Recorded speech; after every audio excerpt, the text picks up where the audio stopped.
Hey guys, Brodel here today. I've got a video that's just going to give a quick explanation on something good that's happened in Call of Duty recently, which is the massive gun buffs that came out, and it's finally stopping the end of Nerf Ops 3, and it's going to start making guns good again.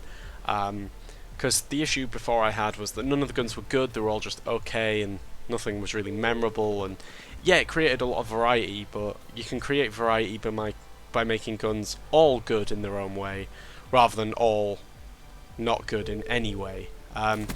So I think that they've started to make a step towards that now, which is really good, giving more buffs than they've ever given before in any of the balancing. So let's get into some of the gun buffs they've done. Across the board with SMGs, they've they've got rid of the fact that speed is reduced while firing and ADS. So before, while you were strafing and firing, it was slower than just strafing. That's been taken away, which makes the SMGs all feel really good actually. But the VMP and the CUDA, their strafe speed generally was just reduced, so both of them have little less thingy, and neither of their ADS times were buffed, and a lot of the ADS speeds of the SMGs were buffed. So the CUDA, the new thing, so it's got reduced strafe speed, but you don't lose any speed while firing. Same with the VMP. The Weevil, same as those, but not with the reduced strafe speed, so the same strafe speed, no speed reduction while firing. Increased its ADS speed, increased its sprint out speed, and increased its 5-hit kill range, which is its main kill range. It's the one you're mostly going to be getting kills with. It's mid-range.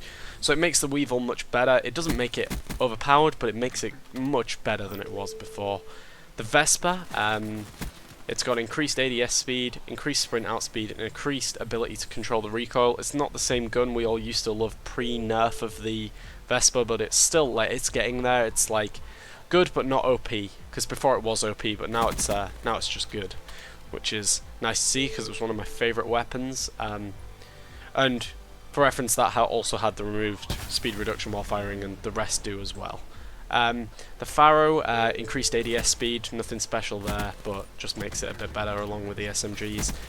The Razorback, no increase in ADS, but the 4-hit kill range was increased, which means it should be able to challenge assault rifle users a lot better. And finally we're on to the HG40, which is an increased 3-hit kill damage range, which, since it fires as fast as the Man of War, having a good 3-hit kill range, better than it had before, is really necessary, because it just felt like a shit CUDA, not gonna lie. Assault rifles. So, the HVK, increased sprint out time, increased aim stability, and increased recoil stability, making it a much better gun than it was before. Feel a lot more like an assault rifle than an SMG. Some reason, the ICR has had another buff, and it's increased recoil stability, which is frightening, because now it's just like a laser, but, you know, no one really uses it, so I think that's what they're trying to get to happen, make it just a dead accurate gun that people want to use. Shiva, increased ADS speed, reduced flinch when being hit by bullets, reduced pain recoil, and the rapid fire works properly. In tandem with the Shiva getting a buff, the MX Garand is getting a buff, so it's got increased fire rate and now performs better with rapid fire.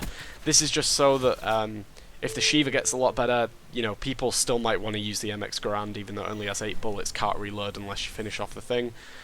But, you know, it's still in play for the people that have it. Shotguns, interesting as shit. The KRM's had a buff, so that's sick now. It's got an insane 1-hit kill range. The Haymaker's got an increased 3-hit kill range, which makes it even more OP. Like before, it didn't matter, you just spammed it and hope for the best, but you get a lot more 3-hit kills than you did before, which is great.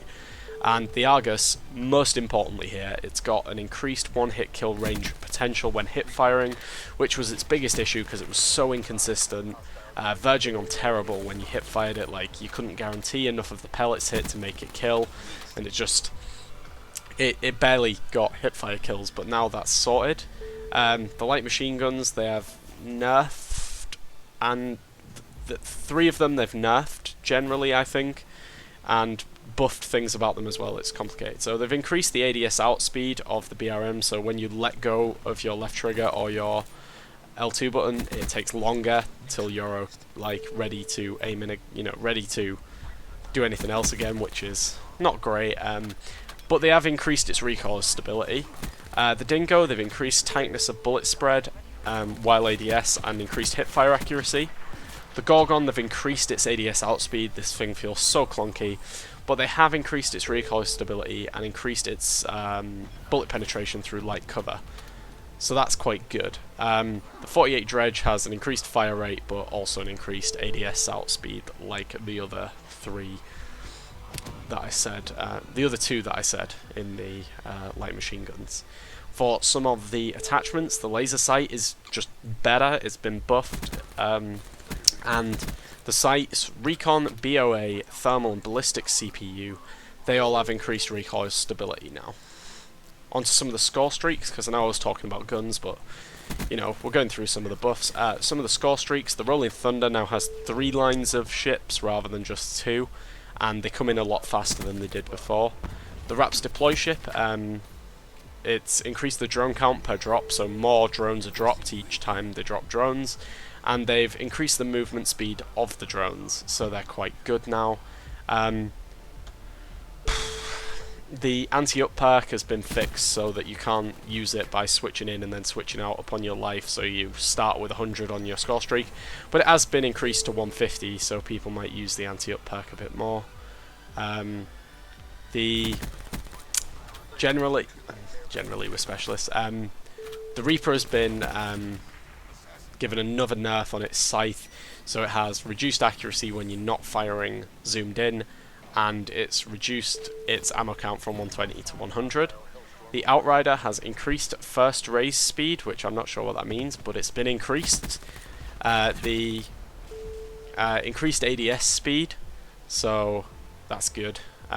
Increased ADS speed? Is that bad? That might be bad. They might have nerfed it a little bit. Yeah, they've made it so the ADS is slower and the sprint recovery is slower, but they've given it 2 more shots. I've never had a problem with its ADS anyway. So Spectre's been nerfed again, so that when you're killed while the Ripper is active, it has less on your specialist bar, which is sad. They've increased the end rate for overdrive, which is good. More people using overdrive. They've increased it for rejack, which is just frightening because rejack's bad enough as it is. And they've increased it for psychosis, and I never really see people use overdrive or psychosis. Rejack once in a blue moon, so it might be nice to see people using other specialists. And Heatwave and Kinetic Armor, they've reduced the end rate of them, so they'll probably be seen a little less than they were before. Mainly because in the right hands, it's the same reason the Vespa got nerfed. In the right hands, they were too good. It was just something you couldn't beat. Like if someone used Heatwave, they got it all the time and could just. There's nothing you can do really. And the same with Kinetic Armor. If someone deployed Kinetic Armor at the right spot, you were just doomed. So that's it for the gun buffs. It's nice to see that Treyarch have listened to what we're saying about, you know, actually buffing some of the guns and making some better. So it's showing that even though we might think they're not listening to us anymore, they still are listening. They're still trying to make this game as good as they can. And I think next video I'll try and get some gameplay with the HG40 or the wrench, maybe the butterfly knife as well, some of the DLC weapons, because I got them all in Dark Matter. And I'll perhaps do a video on my thoughts on Infinite Warfare.